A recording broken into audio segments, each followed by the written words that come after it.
Hi అండి, నమస్తే. అందరూ ఎలా ఉన్నారు? నేనైతే ఇంకొక బ్లౌజ్ డిజైన్తో వచ్చాను. ఫస్ట్ అయితే క్లాత్ ఫ్రేమ్ పీస్ చేసుకుని డిజైన్ డ్రా చేసుకోవాలి. వైట్ పెన్సిల్ యూజ్ చేసి వేసాను. ఇది కుట్టుకోవడానికి సిల్క్ దారం తీసుకోవాలి. 2 వరుసలు నీడిలోకి ఎక్కించుకోవాలి. 2 వరుసలు ఎక్కించుకుంటే 4 వరుసలు అవుతుంది కదా. 2 వరుసల దగ్గర మాత్రమే 3 వేసుకోవాలి. ఇక్కడైతే ఫిష్ బోన్ స్టిచ్తో కుడుతున్నానండి. వీడియోలో చూపించినట్టు కుట్టుకోవాలి. ఇదే కాకుండా ఇంకా చాలా సింపుల్ డిజైన్స్ ఉన్నాయి. అసలు ఈజీగా వేసుకునే డిజైన్స్. అసలు కుట్టడం రాని వాళ్ళు కూడా ఈజీగా వేసేయచ్చు. మీరు ఫస్ట్ టైం చూసినట్లయితే ఇవే కాకుండా ఇంకా చాలా డిజైన్స్ ఉన్నాయి. ముందు వీడియోస్ ఒకసారి చెక్ చేయండి. ఎంబ్రాయిడరీ డిజైన్సే కాకుండా ఇంకా రీయూజ్ ఐడియాస్ కూడా ఉన్నాయి. వేస్ట్ మెటీరియల్తో చేసుకునే రీయూజ్ ఐడియాస్. ఇంట్లో వాడి పాడేస్తూ ఉంటాం కదా, వాటిని రీయూజ్ ఎలా చేయొచ్చు, క్రాఫ్ట్ ఐడియాస్ డిఫరెంట్గా వీడియోకి అసలు సంబంధం లేకుండా డిఫరెంట్గా ఉంటాయి వీడియోస్. ఒకసారి చెక్ చేయండి. ఇక ఇక్కడ వచ్చేసి అదే దారంతో ఇక్కడ కార్ కుట్టేస్తున్నానండి. అలా స్ట్రైట్గా వచ్చేయడమే. ఇది ఒక డిఫరెంట్ డిజైన్ అని చెప్పాను కదా, దీంతోనే బ్లౌజ్ డిజైన్ అనమాట.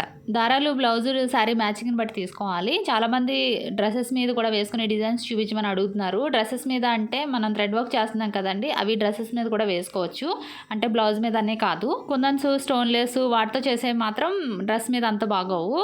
ఇవి అంటే థ్రెడ్ వర్క్తో చేసేవి బాగుంటాయి. కొంచెం బీడ్స్ అక్కడక్కడ వేస్తాం కాబట్టి ఈ డిజైన్ కూడా బాగుంటుందండి.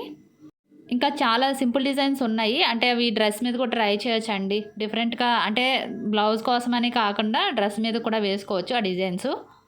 ఇక్కడైతే లేజీ డేజీ స్టిచ్ కుడుతున్నానండి. సేమ్ దారంతో డిఫరెంట్ అంటే వేరే దారం కూడా చేంజ్ చేసుకోవచ్చు, కానీ నేను ఇదే దారంతో కుట్టేస్తున్నాను సింగిల్ థ్రెడ్తోనే. లేజీ డేజీ స్టిచ్ అంటే తెలుసు కదా, గొలుసు కుట్టు. అంటే ఒక సింగిల్ చైన్ వేసుకుంటే సరిపోద్ది. ఈ విధంగా వేసుకుంటే దీన్ని లేజీ డేజీ అంటారు.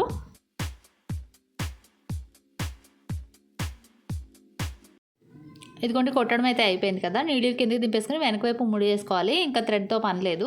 ముడి వేయడం సరిగ్గా అర్థం అవ్వట్లేదు అంటున్నారండి. వెనక సైడు లైన్స్ ఉంటాయి కదా, లైన్స్లోంచి పైకి తీసుకుని ఈ విధంగా 2 సార్లు తిప్పినట్లయితే నీడిల్కి ముడి పడుతుంది, మనం నీడిల్ పైకి లాగితే. నెక్స్ట్ గోల్డెన్ బీడ్స్ తీసుకోవాలి. వీటిని కుట్టుకోవడానికి కాటన్ దారం ఎక్కించుకోవాలి. అంటే నార్మల్ టైలరింగ్ దారం ఉంటుంది కదా, అది ఎక్కించుకోవాలి. పూసలు గట్టిగా ఉంటాయండి, లేదంటే సిల్క్ దారంతో అసలు కొట్టకూడదు, అవి ఉండవు. అంటే సిల్క్ దారం గట్టిగా ఉండదు కదా, ఇదైతే దారం గట్టిగా ఉంటుంది, పూసలు అలానే ఉంటాయి.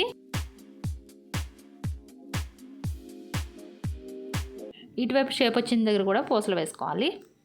సింగిల్ దాంతో కంటిన్యూగా వేసుకుంటూ రావాలండి. ఈ డిజైన్ మళ్ళీ పక్కన వేసుకుంటూ రావాలి. చాలామంది తెలియట్లేదు అంటున్నారు. ఇలా కంటిన్యూగా వేసుకుంటూ అలా బ్లౌజ్ డిజైన్ కంప్లీట్ చేసుకోవాలి. ఇదిగోండి కంప్లీట్ అయిపోయిన తర్వాత బాగుంది కదా, తప్పకుండా ట్రై చేయండి. లైక్ చేసి కామెంట్ చేయండి, సబ్స్క్రైబ్ చేయండి. Thank you.